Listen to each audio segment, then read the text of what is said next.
Hey y'all, and welcome to PolitiBrawl. My name is Brian, and Louder with Crowder dropped this bombshell of a tweet and video revealing what's actually happening behind the scenes with the Mamdani campaign. The millennials are here, and it's not going to end well for us. Let's dive in.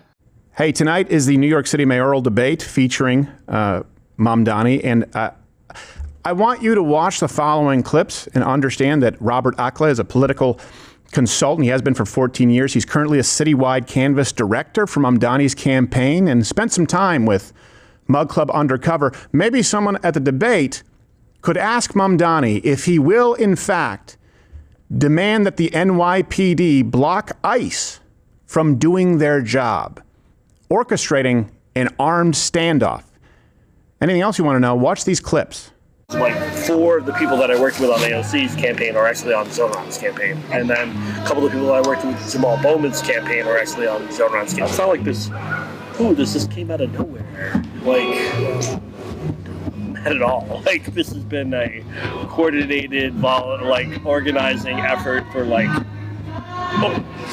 since 2014. I walk out of the office, guess who walks in? 5 police officers and Zohran's office.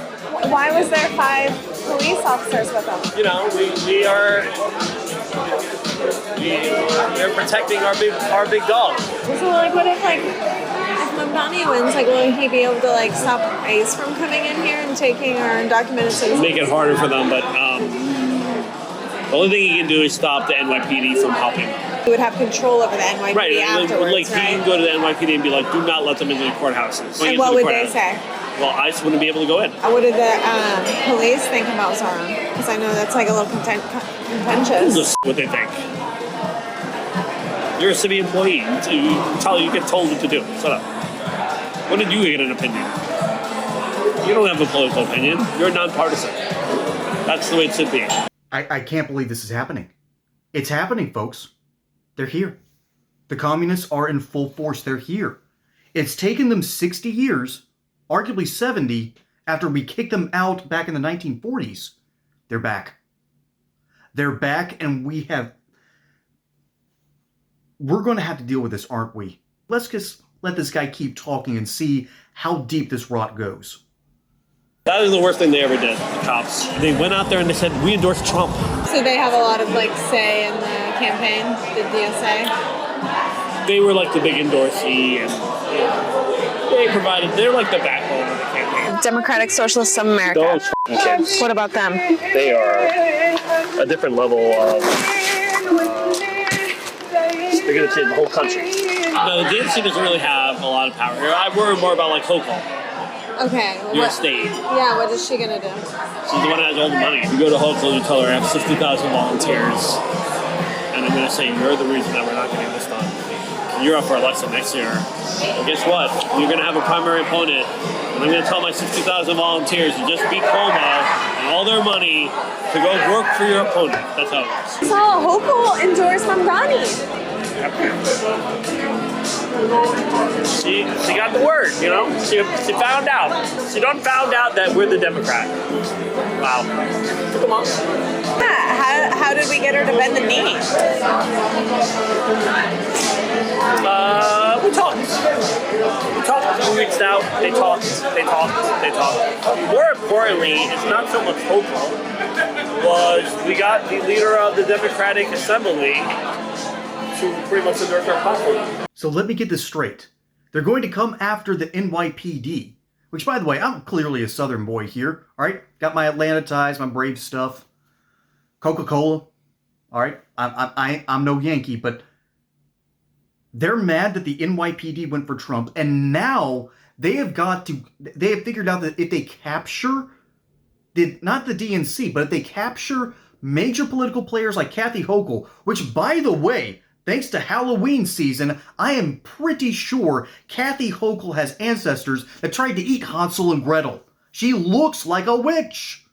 She is one of the most evil people I've ever seen in politics, and she has to bend the knee to these people. She's bending the knee to communists. This just keeps getting worse.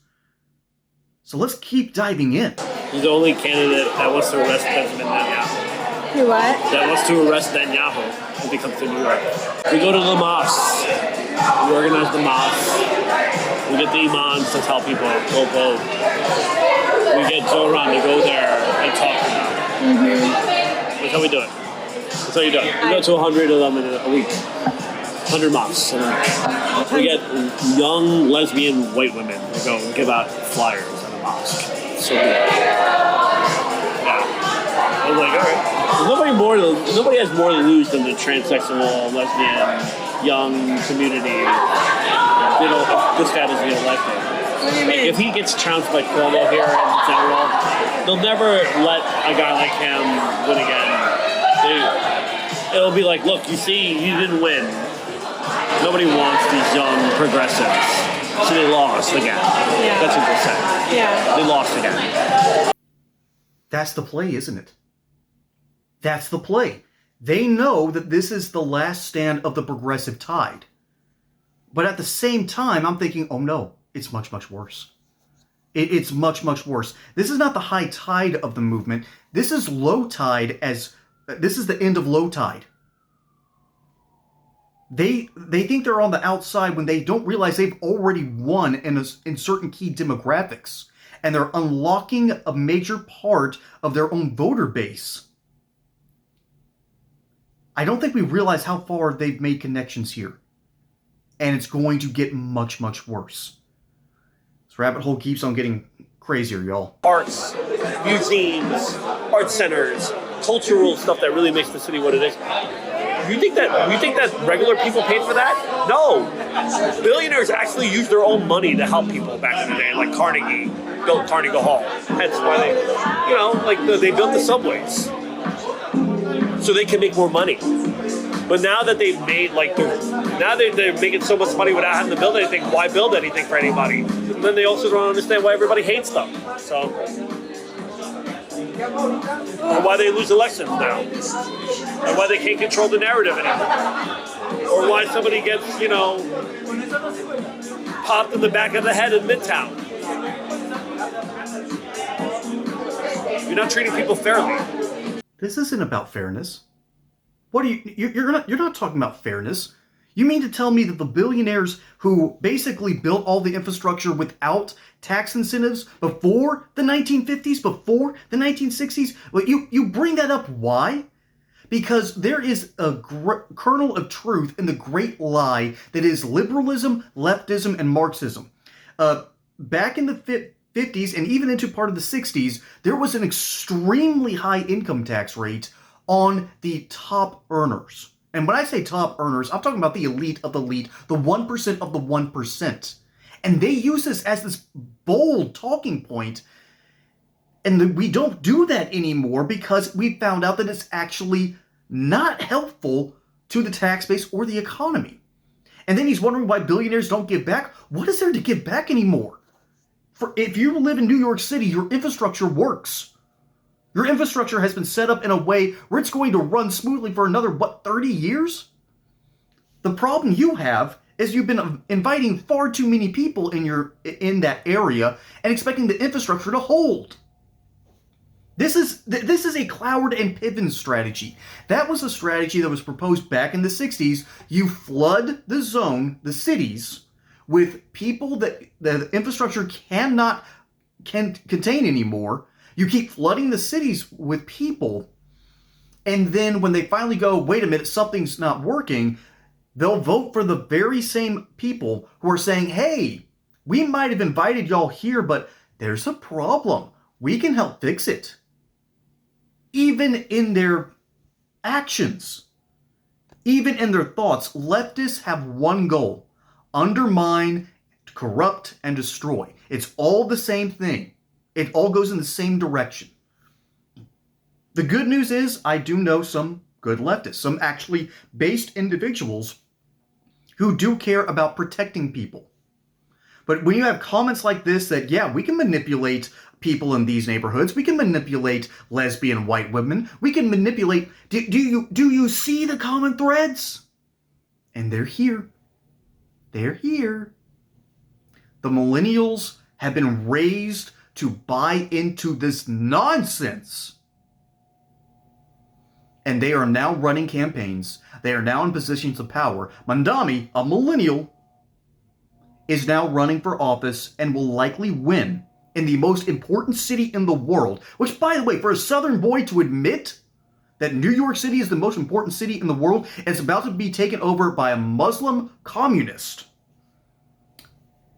The history of Islamic communism doesn't end well. Every single time it's used, it devolves back into religious fundamentalism, which even as sort of an evangelical, although I'm really starting to shed part of that, it doesn't end well when you have extremists of any kind. And we are primed for it. We are, millennials have been educated to do this. This was the point of our education. We have got to get control of the pipeline that allows this problem to fester, and now it's manifesting. Now it's here.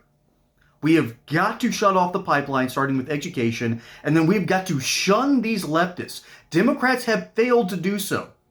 All right, they have failed to purge the worst parts of their party because they thought it was going to give them power. Well, folks, even one of the biggest, most terrible, I'm not going to call her that again. That's just mean. Because when you realize that a lot of Democrats don't actually think like this, it's the young ones.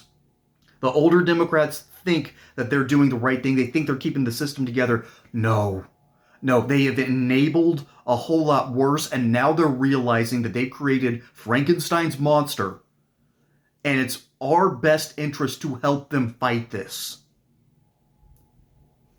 I am terrified of what's coming from my own generation. And I'm also looking at my crystal ball and looking at Gen Z.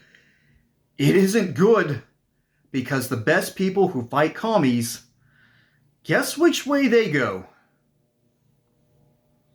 We are entering the end of the we are entering a post-1850s compromise America.